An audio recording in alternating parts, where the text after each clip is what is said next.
നമ്മളിന്നിവിടെ പരിചയപ്പെടുന്നത് നല്ല സോഫ്റ്റ് ആയിട്ടുള്ള വട്ടയപ്പം എങ്ങനെയാണ് ഉണ്ടാക്കിയെടുക്കുന്നതെന്നാണ്. അപ്പം നമുക്കിനി ഇത് എങ്ങനെയാണ് തയ്യാറാക്കിയെടുക്കുന്നതെന്ന് നോക്കാം. അതിനായിട്ട് നമുക്കാദ്യം കുറച്ച് ഈസ്റ്റ് ഒന്ന് ആക്ടിവേറ്റ് ആക്കി എടുക്കാം. ഞാനിവിടെ ഒരു ബൗളിൽ കുറച്ച് വാം വാട്ടർ എടുത്തിട്ടുണ്ട്. ഇനി അതിലേക്ക് നമുക്കൊരു സ്പൂൺ ഷുഗർ ചേർത്ത് കൊടുക്കാം. അതിനുശേഷം അതിലേക്ക് ഒരു 1/4 ടീസ്പൂൺ ഡ്രൈ ഈസ്റ്റ് ആഡ് ചെയ്ത് നന്നായിട്ടത് ഇളക്കി മിക്സ് ചെയ്യാം. ഈസ്റ്റ് നന്നായിട്ട് ഡിസോൾവ് ആകുന്ന വരെ നന്നായിട്ട് ഇളക്കി കൊടുക്കണം. അതിനുശേഷം നമുക്കതൊരു 10 മിനിറ്റ് മാറ്റി വെക്കാം. ആ നേരം കൊണ്ട് ഇത് നന്നായിട്ട് പുളിച്ച് പൊന്തി വരും. ഞാനിവിടെ ഒരു 2 കപ്പ് ഇഡ്ഡലി റൈസാണ് എടുത്തിട്ടുള്ളത്. അത് ഒരു 5-6 മണിക്കൂർ നേരം നന്നായിട്ട് കുതിർത്ത് കഴുകി വാരി ഇവിടെ വെച്ചിട്ടുണ്ട്. അപ്പോൾ ഇഡ്ഡലി റൈസ് യൂസ് ചെയ്യുകയാണെങ്കിൽ നമ്മുടെ അപ്പം നല്ല സ്മൂത്തായിരിക്കും. ഞാനിവിടെ അരമുറി തേങ്ങ ചിരണ്ടി എടുത്ത് വെച്ചിട്ടുണ്ട്. അപ്പോൾ തേങ്ങ ചിരണ്ടി എടുക്കുമ്പോൾ ചിരട്ടയോട് ചേർന്നുള്ള ഭാഗം ചിരണ്ടി എടുക്കരുത്. അങ്ങനെ എടുത്തു കഴിഞ്ഞാൽ നമ്മുടെ അപ്പത്തിന് കളർ കുറഞ്ഞു പോകും. ഇത് ഏകദേശം 1 കപ്പോളം വരും. അപ്പോൾ ഈ തേങ്ങയുടെ വെള്ളം ഞാൻ കളഞ്ഞിട്ടില്ല. അതും കൂടെ നമ്മൾ അരി അരയ്ക്കാൻ വേണ്ടി എടുത്തു വെച്ചിട്ടുണ്ട്. പിന്നെ ബാലൻസ് വരുന്നത് മാത്രം നമ്മൾ പച്ചവെള്ളം ചേർത്ത് കൊടുക്കും. ഇനി നമുക്ക് ആദ്യം കപ്പ് കാച്ചിയെടുക്കാം. അതിനായിട്ട് ഞാനിവിടെ 2 തവി അരി നന്നായിട്ട് അരച്ചെടുക്കാൻ പോവുകയാണ്. അത് ഞാൻ തേങ്ങാവെള്ളം ചേർക്കാതെ പച്ചവെള്ളം ചേർത്താണ് അരച്ചെടുക്കുന്നത്.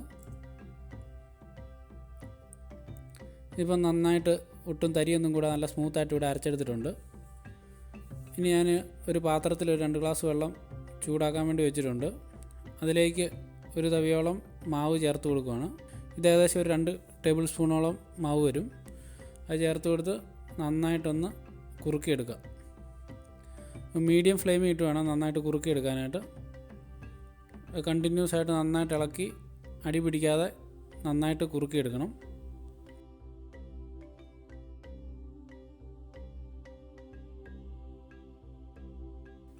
ഇതിപ്പോൾ മാവ് ഇവിടെ നന്നായിട്ട് കുറുകി പാകത്തിനായിട്ടുണ്ട്. ഇനി നമുക്ക് തണുക്കാനായിട്ട് മാറ്റി വെക്കാം.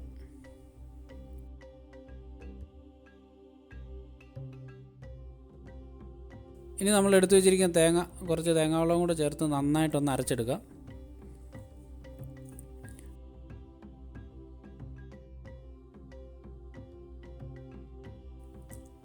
ഇപ്പോൾ നമ്മുടെ തേങ്ങ നന്നായിട്ട് അരച്ചെടുത്തിട്ടുണ്ട്. ഇനി നമുക്ക് അരി ഇതിലോട്ടിട്ട് നന്നായിട്ട് അരച്ചെടുക്കാം. ഞാനിവിടെ അരി 2ആയിട്ടാണ് അരച്ചെടുക്കുന്നത്. കാരണം ഒരുപാട് അരി ഇട്ട് കൊടുത്തു കഴിഞ്ഞാൽ നന്നായിട്ട് അരഞ്ഞു കിട്ടുകയില്ല. അതുപോലെ മിക്സിയുടെ ജാറും കണ്ടമാനം ചൂടായിട്ട് ഇതിൻ്റെ മാവ് വെന്ത് പോവും. അതുകൊണ്ട് ഞാൻ 2ആയിട്ടാണ് അരച്ചെടുക്കുന്നത്. ഇനി ഇതിലേക്ക് കുറച്ച് തേങ്ങാവെള്ളം കൂടെ ചേർത്ത് നമുക്ക് നന്നായിട്ടൊന്ന് അരച്ചെടുക്കാം.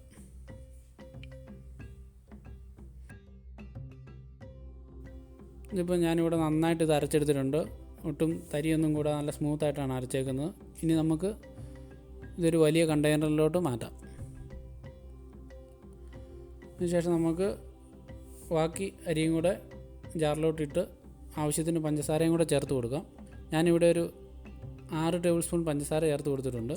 അത് നന്നായിട്ട് അരച്ചതിന് ശേഷം നമുക്ക് അതിലേക്ക് നമ്മൾ തണുക്കാൻ വെച്ചിട്ടുള്ള കപ്പ് കാച്ചിയതും കൂടെ ചേർത്ത് നന്നായിട്ടൊന്ന് അരച്ചെടുക്കാം.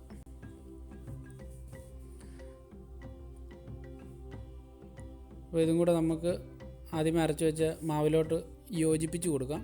ഇനി നമുക്ക് ഇതിലേക്ക് ആദ്യം പ്രിപ്പയർ ചെയ്ത് വെച്ചിരിക്കുന്ന ഈസ്റ്റ് ചേർത്ത് കൊടുക്കാം. അതിനുശേഷം നമുക്ക് ആവശ്യത്തിന് ഉപ്പും കൂടെ ചേർത്ത് നന്നായിട്ടൊന്ന് ഇളക്കി മിക്സ് ചെയ്യാം.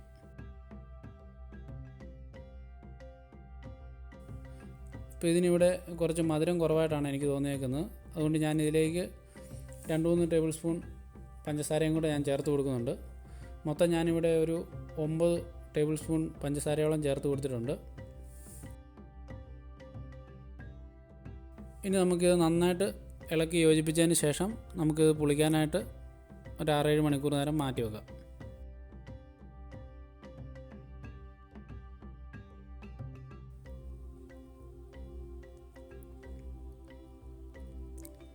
ഇപ്പം നമ്മുടെ മാവ് നന്നായിട്ട് പുളിച്ച് പൊങ്ങി വന്നിട്ടുണ്ട്. നമുക്ക് കാണാൻ ഇത് നല്ല പാകത്തിനായിട്ടുണ്ട്. ഇനി നമുക്കിതിലേക്ക് കുറച്ച് ഏലക്ക പൊടിച്ച് ചേർത്ത് കൊടുക്കണം. ഇവിടെ ഒരു 1/2 ടീസ്പൂണോളം ഏലക്ക പൊടിച്ച് ചേർത്ത് കൊടുക്കുന്നുണ്ട്. ഇനി അത് നന്നായിട്ട് ഇളക്കി യോജിപ്പിക്കാം. ഇത് ഇളക്കി യോജിപ്പിക്കുന്നതിന് നമ്മുടെ പുളിച്ച് വന്ന മാവ് താന്നു പോവും. അതുകൊണ്ട് നമ്മൾ ഇത് ഇളക്കി യോജിപ്പിച്ചതിന് ശേഷം ഒരു 20 മിനിറ്റ് നേരം കൂടെ വീണ്ടും ഒന്ന് പൊങ്ങി വരാൻ വേണ്ടി നമ്മൾ മാറ്റി വെക്കണം. ഇപ്പോൾ ഇത് വീണ്ടും നന്നായിട്ട് മാവ് പൊങ്ങി വന്നിട്ടുണ്ട്.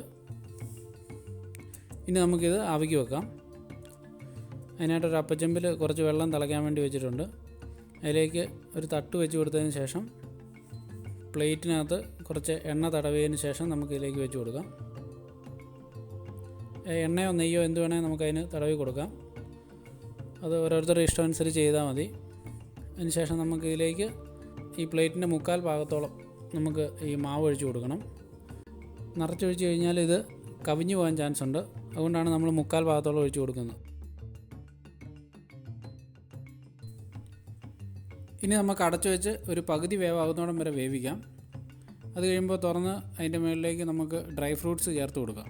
ആദ്യമേ തന്നെ നമ്മൾ ഡ്രൈ ഫ്രൂട്ട്സ് ചേർത്ത് കൊടുത്താൽ ഫ്രൂട്ട്സ് മാവിനകത്തോട്ട് താന്നു പോവും. അങ്ങനെ പോകാതിരിക്കാൻ വേണ്ടിയാണ് പകുതി വേവാകുമ്പം വെച്ച് കൊടുക്കുന്നത്. അത് ഞാനിവിടെ ചെറിപ്പഴമാണ് വെച്ച് കൊടുക്കുന്നത്. നിങ്ങൾക്ക് ഇഷ്ടമുള്ള എന്ത് ഡ്രൈ ഫ്രൂട്ട്സ് വേണമെങ്കിലും ഇതിൽ മേളിൽ വെച്ച് കൊടുക്കാം. ഉണക്കമുന്തിരിയോ കശുവണ്ടിയോ എന്ത് വേണമെങ്കിലും വെച്ച് കൊടുക്കാം. ഞാൻ ഇതിൻ്റെ മേളിലൊരു തട്ടുകൂടെ വെച്ച് അതിൽ ഒരു 2-3 ചെറിയ പാത്രം കൂടെ വെച്ച് അതിലും കൂടെ മാവ് ഫില്ല് ചെയ്ത് കൊടുക്കുകയാണ്. ഇനി നമുക്കിത് വെന്ത് വരുന്നോടം വരെ ഒരു 10-20 മിനിറ്റ് നേരം നന്നായിട്ടൊന്ന് ആവി കയറ്റി വേവിക്കാം. ഇപ്പോൾ നമ്മുടെ വട്ടയപ്പം ഇവിടെ റെഡി ആയിരിക്കുകയാണ്. നമുക്കിത് കുറച്ച് നേരം തണുക്കാനായിട്ട് മാറ്റി വെക്കാം. തണുത്ത് കഴിഞ്ഞാൽ ഇത് പാത്രത്തിൽ നിന്ന് കറക്റ്റ് ഇത് വിട്ട് വരത്തുള്ളൂ. ഇല്ലാതെ എടുത്തു കഴിഞ്ഞാൽ ഇത് പാത്രത്തിൽ ഒട്ടിപ്പിടിക്കും, മുറിഞ്ഞ് പോരാൻ ചാൻസ് ഉണ്ട്. അപ്പോൾ അത് ഒന്ന് തണുത്തതിന് ശേഷം വേണം നമ്മൾ പാത്രത്തിൽ നിന്ന് അടർത്തിയെടുക്കാനായിട്ട്. ഇപ്പോൾ നമ്മുടെ സ്മൂത്തായിട്ടുള്ള നല്ല വട്ടയപ്പം ഇവിടെ റെഡി ആയിട്ടുണ്ട്. എല്ലാവരും ഇത് ട്രൈ ചെയ്യണം. എല്ലാവർക്കും വീഡിയോ ഇഷ്ടപ്പെട്ടെന്ന് കരുതുന്നു. Thank you for watching my video.